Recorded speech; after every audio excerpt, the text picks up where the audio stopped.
Right இல்ல right இல்ல கொஞ்சம் ஃப்ரண்ட்ல வந்து நீங்க இன்னும் கொஞ்சம் பின்னாடி வாங்க நான் பேனர் கிட்ட நிக்க வச்சிரானா நான் பேனர் கிட்ட போயிடலாம்னா நான் பேனர் கிட்டே வந்துடலாம் நான் பின்னாடி light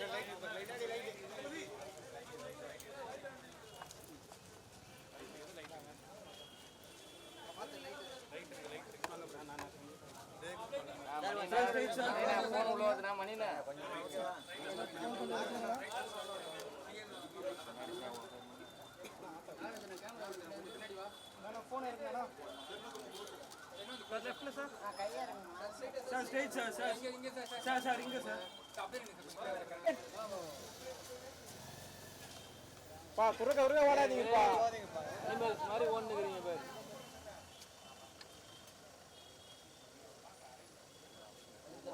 No, no, no, no.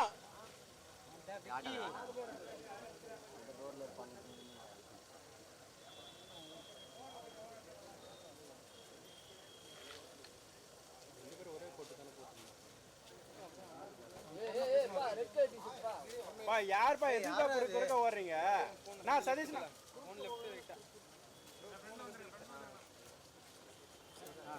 Rajaram டக்குனு உள்ள ராஜாராம் இங்க தான வர பின்னாடி லைட் எல்லாரும் கொஞ்சம் வாமா தள்ளுங்க நல்லா ஃப்ரீயா வாங்க sir straight sir left sir straight sir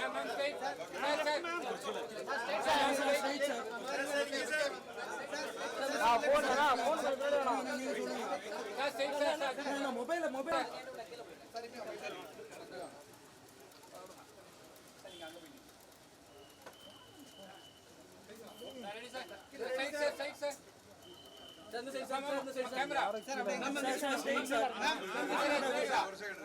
phone கொஞ்சம் பின்னாடி சூப்பர் சார் அப்படியே பாருங்க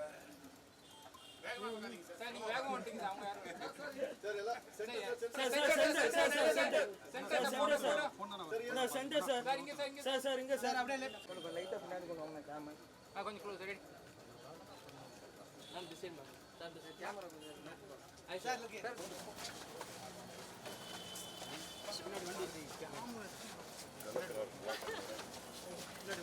வண்டி பார்த்து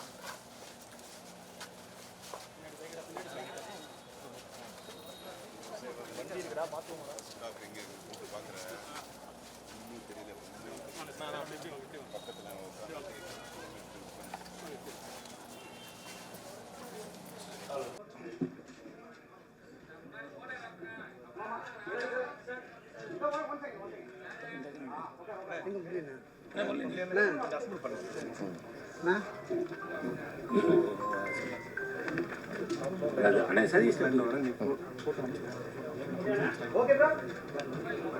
எடுத்துச்சு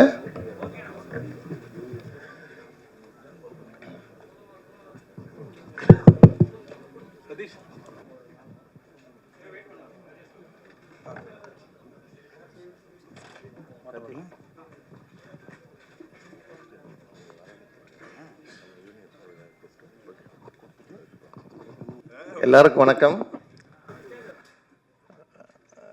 திரு அர்ஜுன் அவர்களையும் திரு தம்பி ராமையா சார் அவர்களையும் நாம் அனைவரும் சேர்ந்து கைத்தட்டி வரவேற்போம். அதே மாதிரி மணமக்கள் உமாபதி ராமையா அவர்களையும் ஐஸ்வர்யா அர்ஜுன் அவர்களையும் வாழ்த்து தெரிவிச்சுக்கிறோம்.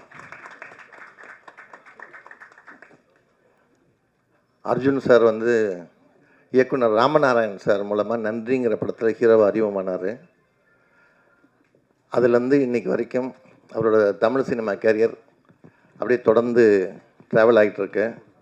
அதே மாதிரி தம்பி ராமையா சார் உங்களுக்கு தெரியும். இவங்க ரெண்டு பேருமே பத்திரிக்காரங்கிட்டையும் சரி புகைப்பட கலைஞர்கிட்டையும் சரி ரொம்ப ஜாலியாக பேசி நம்ம கூட ஒரு இரண்டரை கலந்தவங்க. அவங்க வாரிசுகளுக்கு திருமணங்கிறது நம்ம வீட்டில் நடந்த விசேஷம் மாதிரி. அதனால் அவங்கள எல்லாரும் சேர்ந்து நம்ம வாழ்த்துவோம். இந்த கல்யாணங்கிறது நம்ம குடும்பம்னு நான் சொன்னேன் இல்லையா, அது மாதிரி எப்பயுமே அர்ஜுன் சாரையும் சரி தம்பி ராமையா சாரும் சரி நம்ம யார் எப்போ ஃபோன் பண்ணாலும் கரெக்டாக அவங்களே எடுத்து அட்டன் பண்ணி பேசுகிற நடிகர்களை இவங்க ரெண்டு பேரும் குறிப்பிட்டு சொல்ல முடியும். ஸோ இவங்களும் ரெண்டு பேருமே தயாரிப்பாளராகவும் இருக்காங்க. அதுக்கும் நம்ம ஒரு வாழ்த்து தெரிவிச்சுக்கலாம். ஸோ அவங்க வாரிசுகளும் நடிகர்களாக இருக்காங்க. அதுக்கு நம்ம எல்லார் சார்பிலையும் நம்ம வாழ்த்து தெரிவிச்சுக்கிறோம். முதலாவதாக அவங்க வந்து நம்மக்கிட்ட வந்து அர்ஜுன் சாரும் தம்பி ராமையா சாரும் பேச போகிறாங்க. அதுக்கு முன்னாடி பிஆர்ஓ யூனியன் சார்பில் மணமக்களுக்கு நம்ம பொக்கே கொடுத்து வாழ்த்து தெரிவிச்சுக்கலான்னு இருக்கோம். அந்த பிஆர்ஓக்கள் மட்டும் கொஞ்சம் மேடைக்கு வருமாறு கேட்டுக்கொள்ளுங்க.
அடுத்ததாக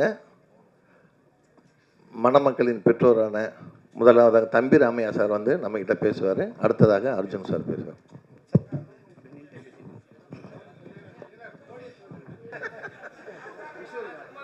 அனைவருக்கும் மாலை வணக்கம்.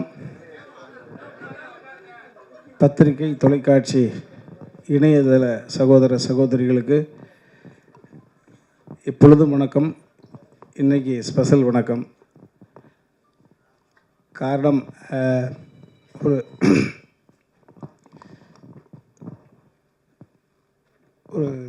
தந்தை அப்படின்ற ஒரு ஸ்தானத்திலிருந்து பேசுகிற பொழுது ஒரு நெகிழ்வான விஷயம். இந்த இடம் என்பது நான் நிற்பதற்கு காரணம், மேலே இருக்காங்க அம்மா அப்பா. என்னை இயக்கி கொண்டிருப்பது அவர்கள் வளர்த்த வளர்ப்பு. என்னிடம் ஒன்றுமில்லை. ஸோ அதை நான் தெளிவாக இருக்கேன். நான் ஏதாவது சாதிச்சிருக்கேன் அப்படின்னா அந்த all credit goes to my dad and mom தான். இவன் ஏதாவது சாதித்தால் அது நான் சாதித்ததாக பொருள். இவர்கள் பிறக்கும் குழந்தை சாதித்தால் அது இவர்கள் சாதித்ததாக பொருள். எனக்கு இறைவனிடம் அந்த பொறுப்பை கொடுத்துருந்தேன். எங்கள் பாப்பாவை நான் முதல்ல சந்தித்த பொழுது எங்கள் பாப்பா கிட்ட சொன்னது தான். அதை உங்கள்கிட்ட பகிர்ந்துக்கிறேன். முதல்ல சந்தித்த பொழுது பாப்பா கிட்ட சொன்னது, ஒரு மனிதன் குழந்தையாக பிறக்கிற பொழுது அவனுடைய நிம்மதி என்பது அவங்க தாய் தந்தைக்கிட்ட இருக்குது. அதற்கப்புறம் வீதியில் விளையாட போகிற பொழுது நம்ம யார் கூட விளையாடுறோமோ அவங்கள்ட்ட போகுது அந்த நிம்மதின்ற பால்.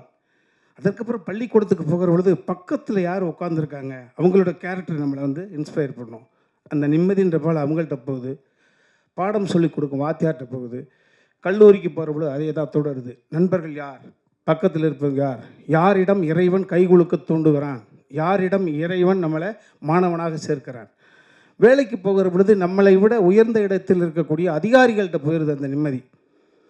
இப்படி ஒவ்வொரு நிம்மதியாக போகிற பொழுது அதற்கு அப்புறம் பர்சனல் வாழ்க்கை என்று வருகிற பொழுது நமது நிம்மதிங்கிற பால் நம்மளை கரம் பிடிக்க போகக்கூடிய வாழ்க்கையினுடைய துணைக்கிட்ட போயிடுது, நம்ம மனைவிக்கிட்ட போயிடுது. அதே போல் என் மனைவி கிராமத்தில் கல்யாணம் பண்ண எங்கள் பெரியம்மாவோட பேத்தி. அதற்கு பிறகு என் மனைவி கன்சீவாகிற பொழுது இறைவா என் மூலமாக இந்த சிசு உருவாகியிருக்கு, இந்த பூமியில் பிறக்கிற பொழுது இந்த சிசு ஆரோக்கியமாக பிறக்க வேண்டுமே என்ற நிம்மதி அங்கே போகுது. அந்த என் மனைவியுடைய அந்த கற்பம் சூழ்ந்திருக்கிற போது இந்த வயிற்றில் போகுது.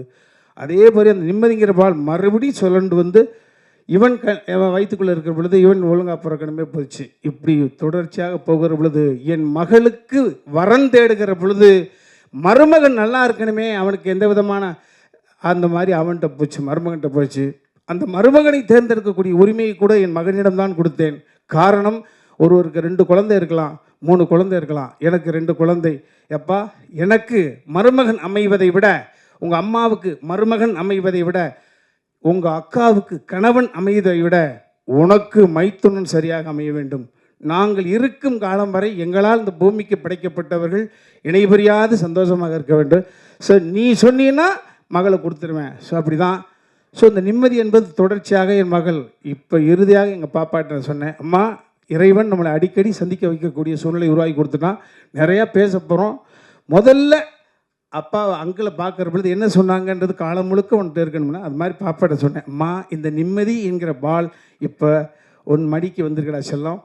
ஸோ எங்களுடைய எதிர்காலத்தை, எங்களுடைய அடுத்த தளத்தை நீ தாயாக இருந்து வழி நடத்த வேண்டும் என்று சொன்னேன். வீட்டுக்கு மருமகளாக வந்தாலும் எங்களுக்கு மகள்தான். எங்களுடைய அடுத்த கட்ட எல்லாமே எங்கள் பாப்பா கையில் போயிருக்கு. ஸோ அதை தான் பாப்பாட்ட வலியுறுத்தி சொன்னேன்.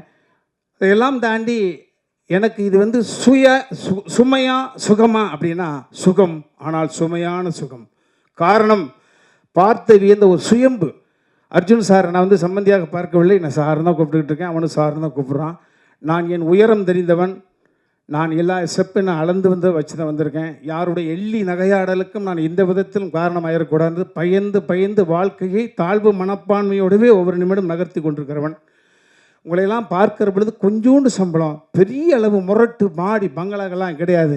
எவ்வளோ சிரித்த முகத்தோடு அழைத்த குரலுக்கு ஓடி வர்றீங்களே என்ற பொழுது உங்களை பார்த்து ஒவ்வொரு முறையும் வியப்பேன். அது மாதிரி இன்றைக்கி அந்த மாதிரி வேந்த சூழ்நிலை தான் இருந்துகிட்ருக்கேன். அதை சார் காலமும் கடவுளோ அவரை எங்களுக்கு சம்பந்தியாக நியமிச்சிருக்கு. அவரை பார்த்தா ஏதோ சுயம்பாக வந்தவர். மரியாதைக்குரிய விஜய் முரளி சார் சொல்ல பொழுது படித்த பிள்ளை மட்டும் இல்லை, ஒட்டுமொத்த சினிமாவும் கை விட்டு தனியாக இருக்கிற பொழுது இருக்கிற புது மனைவி அவங்களுடைய நகையெல்லாம் வாங்கி சேவகன் அப்படின்ற ஒரு படத்தை எடுத்து தான் என்று அடையாளப்படுத்தி கொண்டு சுயம்பாக வந்தவர். நான் ஒரு சுயம்பு என்றால் எனக்கு முன்னோடி சுயம்பு அவர். ஸோ அவரை நான் சம்பந்தியாக பெற்றதில் என் தாய்க்கும் தந்தைக்கும் இறைவனுக்கும் நன்றி சொல்கிறேன். இந்த உறவு நீடிக்கும். நிச்சயமாக சினிமா குடும்பம், கலை குடும்பம், மற்ற ஒரு சூழ்நிலை எங்கே ஒரு மான் மேய சென்றால், ஒரு பிள்ளைகள் ஓடி சென்றால் மறுபடியும் வீட்டுக்கு வந்து சேருவதைப் போல நேற்று வரை நடந்த நிகழ்வுகள் எல்லாரும் முதலமைச்சர் உட்பட அரசியல் பிரபலங்கள், சினிமா பிரபலங்கள் அத்தனை பேருக்கும் உங்கள் மூலமாக அந்த நன்றியை நாங்கள் தெரிவிச்சுக்கிறோம். 2 குடும்பத்தின் சார்பில் ஒரே ஒரு விஷயம், எப்பொழுதும் எங்களிடம் பேசலாம், எதை வேண்டுமானாலும் பேசலாம். ஸோ அந்த உரிமை உங்கள்கிட்ட இருக்கு. எந்த விதத்திலும் இந்த குழந்தைகளுடைய அடுத்த கட்ட நகர்வுகளுக்கு, எங்களது நகர்வுகளுக்கு எப்படி பின்புலமாக இருந்து அடுத்து எங்களை நகர்த்தி கொடுத்தீர்களோ, இந்த குழந்தைகளையும் எதிர்காலத்தையும் உங்களிடம் ஒப்படைக்கிறோம். நீங்கள் உங்கள் வீட்டு பிள்ளைகளாக இருந்து எது வேண்டுமானாலும் எங்களிடம் சொல்லலாம், உரிமை இருக்கிறது. ஸோ அப்படி உங்கள்கிட்ட அந்த பணிவை மட்டும் வைத்து நான் விடைபெற்றுக்கொள்ள நன்றி. அடுத்ததாக அர்ஜுன் சார் அவர்கள்.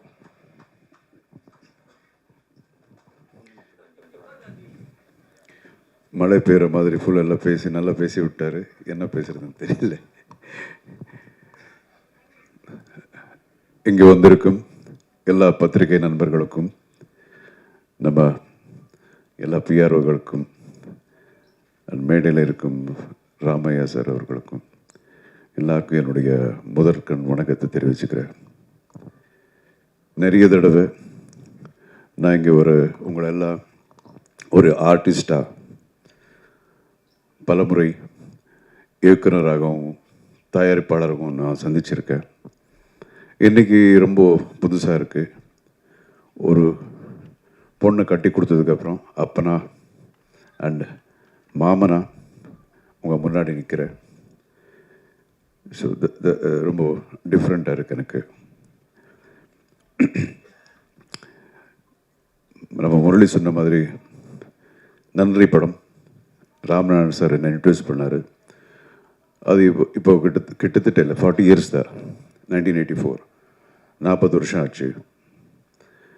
ஸோ என்னுடைய சினிமா கரியரில் நிறைய பெரிய கிராஃப் மேலே போய் கீழே வந்து ரொம்ப பாதாளத்துக்கு போய் திருப்பி ஒரு லெவலுக்கு வந்துட்டு அதுக்கப்புறம் அப்படியே ஸ்டடியாக போயிட்டுருக்கு, வெற்றிகரமாக போயிட்டுருக்கு. ஸோ இந்த வெற்றிக்கு என்னை பொறுத்த வரைக்கும் தமிழ்நாட்டு மக்கள், என்னுடைய குடும்பம் எந்த அளவுக்கு இம்பார்ட்டண்ட்டோ அதே அளவுக்கு நம்ம பத்திரிகை நண்பர்கள், இந்த மீடியா. இது நான் ரொம்ப ஆத்மார்த்தமாக சொல்கிறேன், உண்மையாக சொல்கிறேன். நான் எப்பவும் சொல்கிறது உண்டு, ஒரு ஆர்டிஸ்ட்டுக்கும் இல்லைன்னா ஒரு டெக்னீஷியன்ஸுக்கும் அப்புறம் மக்களுக்கு நடுவே சென்டரில் ஒரு கெட்டாலிட்டிக் ஏஜென்ட்ன்னு நம்ம என்ன சொல்கிறோமோ அதுதான் மீடியா அப்படிங்கிறது தான் எப்போது நம்புகிறேன். ஸோ சங்கீத் முடிஞ்சது, அதுக்கப்புறம் கல்யாணம் முடிஞ்சது, ரிசப்ஷன் முடிஞ்சது. நம்ம 2 குடும்பங்களும் ரொம்ப சந்தோஷமாக இருக்கிறோம். இந்த சந்தோஷத்தை உங்கள் கூட ஷேர் பண்ணும் அப்படிங்கிறத இன்றைக்கி நம்மளாம் மீட் பண்ணுறோம். அப்புறம் தம்பி ராமையா அவர்கள் 2 பேரும் சேர்ந்து பல படங்களில் நடிச்சிருக்கோம். ஆனால் என்றைக்கும் அவர் எனக்கு சம்மந்தி ஆவார்னு நான் அவருக்கு தெரியாது, எனக்கு தெரியாது. But it was a very very pleasant surprise for me. It's a fantastic family. ரொம்ப ஒரு பண்பாடு உள்ள ஒரு ஃபேமிலி. என்ன பேசினாலும் அதில் ரொம்ப அதில் ஒரு வெயிட் இருக்கும். அந்த மாதிரி அவங்களுடைய மனைவியார் கூட சாந்தியம்மா, அவ்வளோ ஸ்வீட் ஃபேமிலி. ஸோ இப்படிப்பட்ட ஃபேமிலிக்கு என்னுடைய பொண்ணு ஒரு மருமகளாக போகிறதுங்கிறது எனக்கே ரொம்ப பெருமையாக இருக்குது. So thank you sir. And then நம்ம மாப்பிள்ளை, இவருடைய சந்திப்பு எனக்கு எப்படின்னா, நான் ஒரு சர்வைவர் அப்படிங்கிற ஒரு ஷோ ஹோஸ்ட் பண்ணேன் சவுத் ஆஃப்ரிக்காவில். அங்கே நிறைய கண்டஸ்டன்ட்ஸ், அதில் ஒரு கண்டஸ்டண்ட்டு என்னமோ தெரியாது, இது ஒரு ஐரானிக். ஸோ அங்கே இருக்கிற கண்டஸ்டன்ட் சில பேர் எல்லாம் பிடிச்சிருக்கும். அதில் ரொம்ப பிடிச்சது எனக்கு உமாபதி தான். அப்போல்லாம் தெரியாது இவர் லவ் பண்ணுவாங்க, இது இந்த மேட்டரெல்லாம் தெரியாது. அது அவருடைய எதுக்கு பிடிச்சதுன்னா, because of a simplicity and ஒரு இன்னோசன்ஸு, ஆனஸ்டி, அப்புறம் அந்த energy and his sense of humour. அந்த நீங்கள் பார்த்தீங்கன்னா, மறுபடியும் நீங்கள் பார்த்தீங்கன்னா, நீங்கள் அந்த ஷோ பார்க்கலாம், ரொம்ப பேசிட்டு இருப்பார். அண்ட் மோர் தென் தட், இப்போ ரீசெண்டாக எனக்கு தெரிஞ்சது, அவருடைய என்ன சொல்லுவாங்க, இஸ் வெரி வெரி டேலண்டட் பாய். ஒரு மிகப்பெரிய ஒரு ஆக்ஷன் ஹீரோ ஆகக்கூடிய எல்லா தகுதிகளையும் இருக்கக்கூடிய ஒரு actor. And basically is directing a film now. But ரொம்ப கூடிய சீக்கிரத்தில் நீங்கள் பார்க்க போகிறீங்க, ஒரு பெரிய ஆக்ஷன் ஹீரோவை பார்க்க போகிறீங்க நீங்கள். அதுக்குண்டான எல்லா தகுதிகளும் இருக்குது. You can do acrobatics, dance, extraordinary dancer, இதெல்லாம். இது என்னுடைய மருமகன் அப்படிங்கிற இதில் நான் சொல்லலை, அது நான் தான் இப்போவே பார்க்குறேன். So I welcome him as my son-in-law to my family. And again, I should talk about my daughter. நான் எப்பவும் I'm very very proud of my daughter. என்னுடைய முதல் குழந்தை பிறந்ததுக்கப்புறம் எங்களுக்கு எவ்வளோ இருந்தோ அதை விட ரொம்ப ஒரு சந்தோஷங்கள், லாஃப்டர், இது வரைக்கும் எல்லாம் ஒரு பாசிட்டிவிட்டி தான் கொடுத்துருக்கு என்னுடைய டாக்டர். அண்ட் ஒரு நாள் சொன்னா, என்னுடைய செகண்ட் டாக்டர் சொன்னா, ஐஷு என்னமோ பேசணும்ப்பா. என்ன பேசணும்? இல்லை தெரியாது, உங்ககிட்ட தனியாக தான் பேசணுமா? நம்ம தான் கதையெல்லாம் எழுதுகிறோம், ஸ்க்ரீன் பிளே எல்லாம் தெரியுது இல்லையா? ஓகே, என்னமோ ஏதோ லவ் கிவ் இந்த மாதிரி ஏதாவது இருக்கும் அப்படின்னு சொல்லிட்டு போகும்போது அது உண்மையாக இருந்தது. ஆமாப்பா, இந்த மாதிரி. ஆஹா, சரி, யார் அப்படிங்கிறது தான் ரொம்ப எனக்கு தெரியல. எனக்கு இது மட்டும் கெஸ் பண்ணல. அப்புறம் உமாபதியா எப்படி? நான் அங்கே பார்த்தது, பிகாஸ் எனக்கு தெரியவே இல்லை. அண்ட் தென் தெரிஞ்சது உமாபதின்னு. ஓகே, சரி, சின்ன வயசுலேருந்து நம்ம ஒரு பையனுடைய தகப்பனா அவருக்கும் சரி, யாருக்காக இருந்தாலும் சரி, யார் என்னுடைய பொண்ணுக்கு மருமனாகுமா, எங்கே இருக்கிறான் அப்படிங்கிறதெல்லாம் நம்ம யோசனை எப்பவும் இருந்துக்கிட்டே இருக்கும். அதே மாதிரி அவருக்கும் இருக்கும். ஸோ உமாபதி அப்படிங்கிறது நான் கனவுல கூட நான் யோசிச்சது கிடையாது. But I like him basically. அப்போலேருந்து அப்படி சொன்னாங்க. இம்மிடியேட்டாக ஓகே. தென் ஐ தாட் என் ஒய்ஃப் அதுக்கப்புறம் என்னங்க என்ன நினைக்கிறீங்க நீங்கள் அப்படின்னாங்க. இல்லை நினைக்கிறது என்ன இருக்குது, இது ஒவ்வொருத்தருடைய வாழ்க்கை, அவங்க ஆல்ரெடி டிசைட் பண்ணியிருக்காங்க. ஸோ நிச்சயமாக இது கரெக்டான ரூட்டில் போயிட்டுருக்கோம் அப்படின்னு நினச்சி தான் அவங்க அப்படி டிசைட் பண்ணியிருக்காங்க.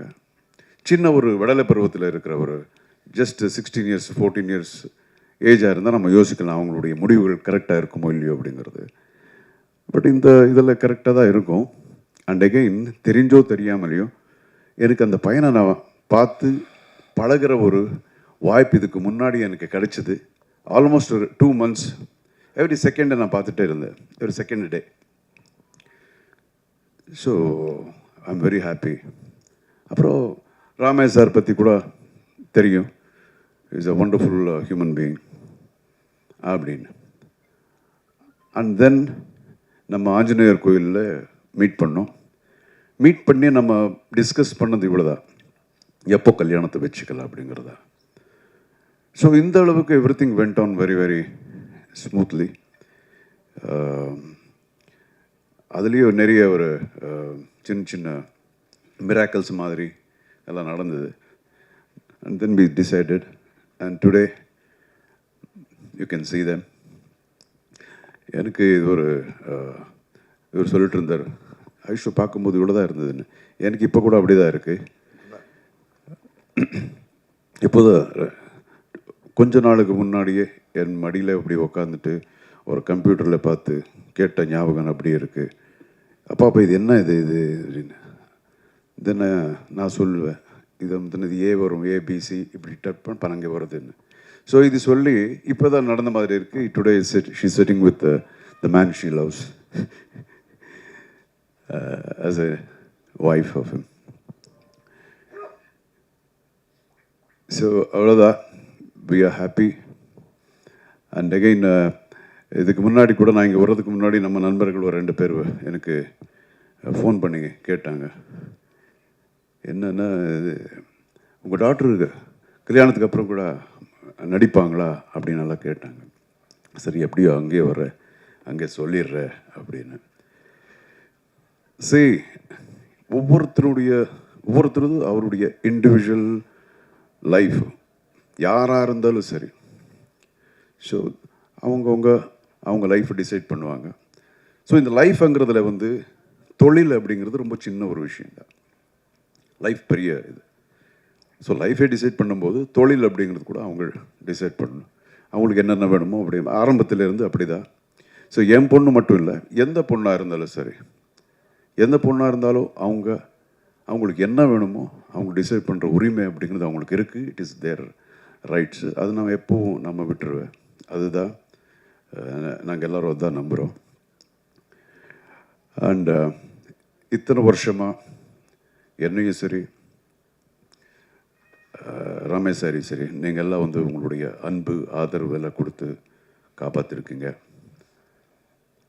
இனிமேல் வந்து ஆஸ் ஹி டோல்ட், எங்களுடைய குழந்தையும் கூட த சேம், உங்களுடைய ஆதரவு எப்போ அவங்க மேலே இருக்கணும், உங்கள் ஆசீர்வாதம் எப்போ அவங்க மேலே இருக்கணும். That's it. Thank you so much for coming. வேறு எது இருந்தாலும் நீங்கள் கேளுங்க.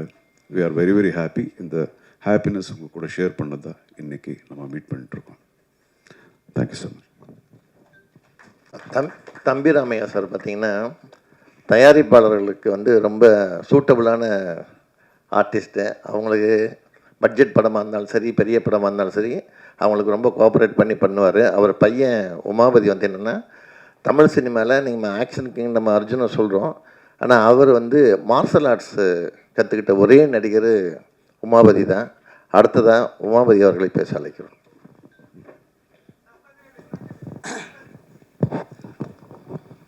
ரொம்ப சந்தோஷமாக இருக்குது உங்களை ரொம்ப நாள் கழித்து பார்க்குறதுக்கு. இனி அடிக்கடி பார்ப்போம். எப்படி அப்பாவுக்கும் சாருக்கும் சப்போர்ட் பண்ணி நெக்ஸ்ட் கட்டத்துக்கு கொண்டு போகிறீங்களோ, லைக் கன்ஸ்ட்ரக்டிவ் கிரிட்டிசிசம் பண்ணீங்களோ, அதே மாதிரி எங்களுக்குமே ஒரு அன்பாவோட சொன்னீங்கன்னா நாங்கள் ஒர்க் பண்ணுறதுக்கு நல்லா ரெடியாக இருக்கிறோம். ஸோ ஹார்ட் ஒர்க் போடுறதுக்கு நாங்கள் ரெடி. சப்போர்ட் மட்டும் பண்ணுங்கள், கலக்குவோம். தேங்க்யூ. அடுத்ததான் அர்ஜுன் சார் வந்து ஜீன் சிட்டி ரோட்டில் அந்த வீட்டில் இருந்தார். நான் இப்போ படங்கள் நியூஸ் கொடுக்க போகும்போது போவேன். ஒரு நாள் காலையில் டிஃபன் சாப்பிட்டுட்டு இருந்தார் டைனிங் டேபிளில். ஏன் உயரத்துக்கு ஒரு நாய், அவர் நிறைய நாய் வளர்த்துட்ருப்பார். அது என்ன ட்ரைனிங் பண்ணாரோ தெரியல. போன உடனே ஏதோ ஒரு வார்த்தை சொன்னார், கரெக்டாக இங்கே வந்துச்சு, ஸ்டாப் பண்ணிட்டார். இப்படி நிற்கிது என்கிட்ட அந்த நாய், கழுத்தை பிடிக்க போகுது. எனக்கா அவர் ரொம்ப கூலாக டிஃபன் சாப்பிட்டுட்டு சரி அப்படியே நில்லு அப்படின்ட்டாரு. ரொம்ப நேரமாக அப்படியாச்சு, வேர்த்து ஊற்றி அப்புறம் கோவன்னு அது இறங்கி போச்சு. அதுக்கப்புறத்துலேருந்து ஸோ அந்த அளவுக்கு ஜாலியாக இருப்பார் எல்லாரும் கூடயும். அதை சொல்ல வந்தேன் நான். அடுத்ததாக அவங்க டாக்டர் ஐஸ்வர்யா அர்ஜுன் அவர்களை பேச அழைக்கிறோம். எல்லாருக்கும் வணக்கம். இன்றைக்கி வந்து அப்பா சொன்ன மாதிரி ரொம்ப புதுசாக இருக்குது to see you on this joyous occasion. So நீங்கள் எல்லோரும் என்னை வந்து சின்ன வயசுலேருந்து பார்த்துருக்கீங்க. ஸோ டெஃபினெட்லி எல்லோரும் எனக்கு ஃபேமிலி மாதிரி தான். அண்ட் இன்றைக்கி ஒரு ஸ்பெஷல் ஒகேஷன். ஸோ ரொம்ப சந்தோஷமாக இருக்குது உங்கள் கூட ஷேர் பண்ணுறது. அண்ட் நீங்கள் வந்து என்னை எல்லா ஒரு ஸ்டேஜில் பார்த்துருக்கீங்க. Right from when I was a child, school போகும்போது, காலேஜ் போகும்போது எல்லாமே உங்களுக்கு தெரியும். ஸோ இந்த ஸ்டேஜ் வந்து இட்ஸ் வெரி டிஃப்ரெண்ட், எனக்கே ரொம்ப புதுசு. ஸோ உங்கள் சப்போர்ட், உங்கள் பிளெஸ்ஸிங்ஸ் கண்டிப்பாக எங்கள் 2 பேர் மேலே தேவை. Just like how you supported அப்பா அண்ட் ராமையா சார். ஸோ மாமனா ஆமாம். ஸோ உங்கள் பிளெஸ்ஸிங்ஸ் எப்போவுமே இருக்கணும். அண்ட் எனக்கு வந்து எங்கள் வீட்டில் அப்பா அம்மா ரொம்ப ஃப்ரீடம் கொடுத்து, ரொம்ப அந்த எவ்ரி ஆஸ்பெக்டில் வந்து எனக்கு ஃப்ரீடம் கொடுத்துருக்காங்க. டு எக்ஸ்ப்ரெஸ் மை வியூஸாக இருக்கட்டும், தாட்ஸாக இருக்கட்டும், என்னோட ஒப்பீனியன்ஸ் எல்லாத்துக்கும் ஸ்பேஸ் கொடுத்துருக்காங்க. அண்ட் எனக்கு வந்து அப்படியே இன்னொரு ஃபேமிலி கிடச்சிருக்கு. அண்ட் உமா வந்து he is my best friend. And எல்லா விஷயத்துலேயும் he is extremely supportive. So I am very very lucky. And இன்றைக்கி வந்து உங்கள் எல்லாரையும் மீட் பண்ணது ரொம்ப சந்தோஷமாக இருக்குது. உங்கள் பிளெஸ்ஸிங்ஸ் டெஃபினெட்லி தேவை. Thank you so much.